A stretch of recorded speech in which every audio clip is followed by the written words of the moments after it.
आपण पीठ मळून घ्यायचं आहे.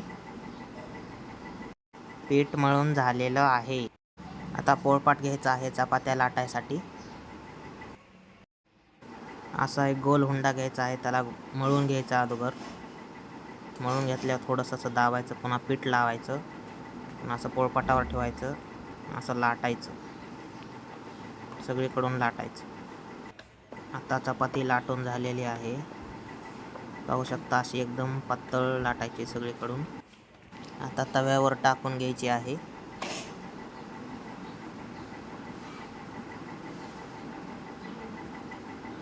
मग सगळीकडून तेल लावायचं, शेकून घ्यायची, गॅस थोडा वाढवायचा. परफेक्ट चपाती रेडी होते आपली. सगळीकडून शेकून घ्यायची आहे. असं तेल टाकायचं, सगळीकडून शेकून घ्यायची. तर पाहू शकता किती छान शेकली आहे आपली चपाती. तर व्हिडिओ आवडला असेल तर लाईक करा, चॅनलला सबस्क्राईब करा. धन्यवाद.